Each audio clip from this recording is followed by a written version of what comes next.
entendo eufemismos, idiosincrasias e metáforas complexas. Eu posso prever o tempo em mais de 2 bilhões de lugares ao mesmo tempo. Assim faz, por exemplo, o supercomputador Watson, que absorve continuamente todos os estudos e pesquisas científicas sobre câncer.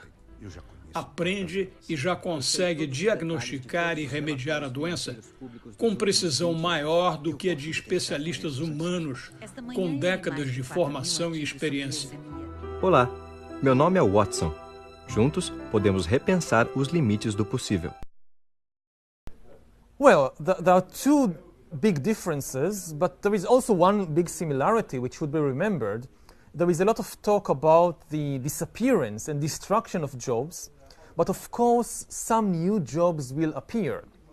So in this sense, we are in the same position that we were a century or two ago, that people are afraid of losing all kinds of jobs, and they don't realize that the new jobs will appear. But not for the same people necessarily. Yeah, that's the difference. The big question is whether enough new jobs will appear, and whether it will be for all people or just for some people. To understand a human being, it's not enough to have a very powerful computer. You also need a good understanding of the inner workings of the body and of the brain. Until today, we did not have this kind of understanding. But now developments in the life sciences, especially in brain sciences, are making it possible to really understand what's going on in the brain.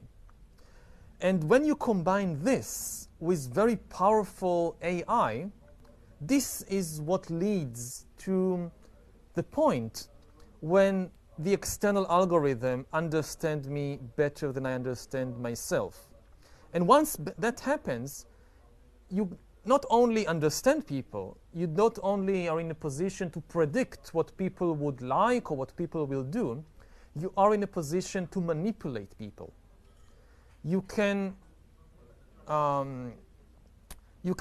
press their emotional buttons and manipulate their feelings, their desires, their choices, and they won't even understand this is happening, because they will think, oh, this is what I want.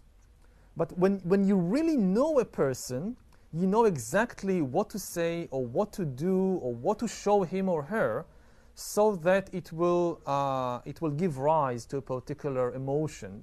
And if you think about politics, for example, so politics was always a kind of emotional puppet show. A politician gives a speech, and the speech presses the emotional buttons of the listeners. It causes fear, it causes hate, it causes joy.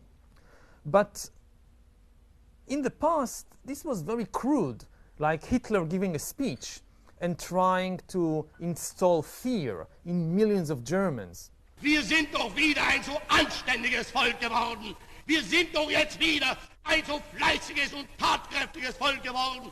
When by analyzing your Facebook account, your Twitter, your emails and so forth, all kinds of external systems were able to understand your personality and your worldview and use that in order to manipulate your emotions and your feelings and your vote. And the key thing is that people don't realize it's being done to them. You realize that it's being done to you when it's done... when it's done badly. It's done badly, exactly. But the way it's done today, like if you hate something, they know you hate this. So they will show you a short clip that encourages this hatred. And you don't realize, because it's really in you. It's your buttons, it's your hatred, it's your anger. What's happening is not that somebody from outside is trying to instill in you emotions that you don't have. No. The machine figures out what your emotion is. Exactly. It figures out who you are. It figures out your own biases and prejudices and emotions, and it uses your anger against you. It uses your hatred against you. So you don't realize this is happening. Who is going to control this? Is there going to be a class of privileged people who have the knowledge, the skills, and the ability to control that, and a whole group of people underneath who are just cattle. This is the big question. I mean, the biggest political question today in the world is who controls the data and who controls the algorithms that analyze the data. Maybe you have a government that controls all the data. So maybe you have a society like North Korea, where you have basically a digital dictatorship, where all the data is controlled by a very small elite that controls the country. And they can create what is known as a total surveillance regime to use the new technology to constantly surveil everybody.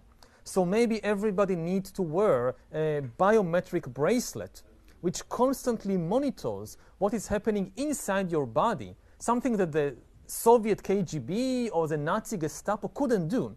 They couldn't look into your body, what you really feel. In 20 years, maybe the North Korean regime, you walk into a room, you look at a picture of Kim Jong-un on the wall, and you feel angry. They know. Because it's once you get a peek inside the body, it's very easy to know if you're angry. An alternative to that would be a private group of individuals, an elite group of individuals having a similar type of control. Exactly. This is the kind of the capitalist version, is to have a few corporations or a small private elite of billionaires and shareholders that control the data and the algorithms. So we now have a very small numbers of big corporations in the West. Facebook and Google and Apple and Amazon, and they are holding data. I mean, if you look, what are these corporations doing? What is their basic model? So they are not, money is not the key issue. They make a lot of money, but money is a side issue. What they are really trying to do is to hold as much data as possible on everybody. Wow, what a coincidence. Look what I got in my email today. An email from the Google Agenda team. Hi Eduardo, you are not using the official Google Agenda app in your tablet or smartphone. Save time and take the most every day with the resources like tasks to do, use reminders to create and see your tasks. Look at the agenda, quickly see your agenda with maps and pictures of the places where you have to go. Change now. Goals. Add personal goals, and the Google Agenda will help you to find the necessary time to get them done. Change to the official Agenda, Google Agenda app, and use all of its resources in your tablet or smartphone. Wow, this is great. This is fantastic. This is just what I need.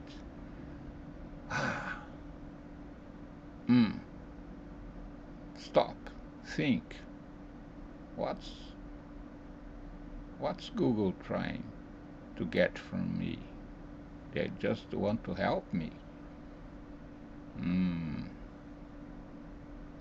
They are saving my brain, so I don't need to use my brain.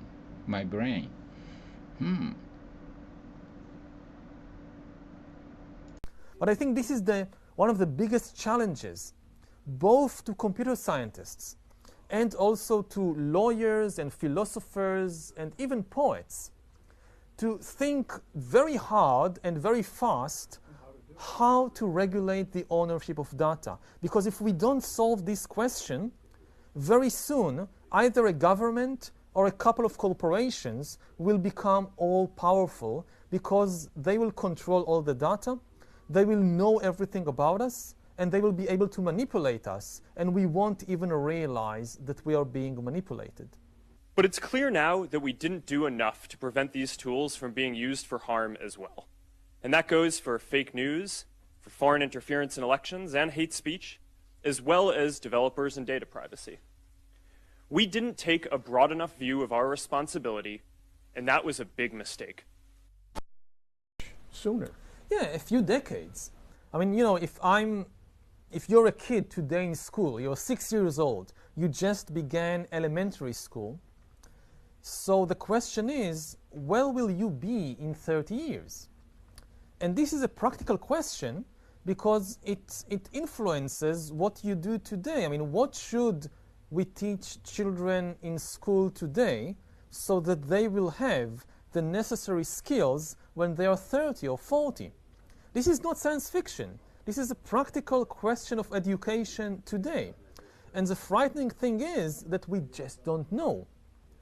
So most of what we teach kids today in school will probably be irrelevant by the time they are 30 or 40. But we just don't know what to teach them instead. And of course, I don't want all this to sound too dystopian. There are also wonderful things that the new technologies can do for us. This is why they are so tempting. If it was only bad news, nobody would support it. But there is a lot of good news. Artificial intelligence, for example, if you replace all the human drivers with self-driving cars, you will save about 1 million lives every year. Bem verdade que ocorrem tropeços no caminho da automatização, como o carro sem motorista operado por inteligência artificial que atropelou e matou pedestre recentemente. Cientistas vão rever parâmetros, mas não vão abandonar o projeto. But this is the exception. Every year, humans kill 1.25 million humans in car accidents. It's twice the number of people killed by violence, by war and crime and terrorism together. And most car accidents are caused by human error, like somebody drinking alcohol and driving. This is something AI won't do.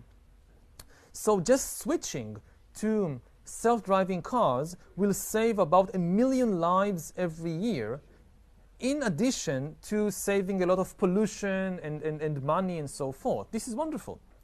Can we do something about picking the good side and not the bad side? Do we have the power to do that and start doing it now? Part of the problem with technology, I think, is that people expect technology to solve ethical and political problems. That, we don't need to think too much.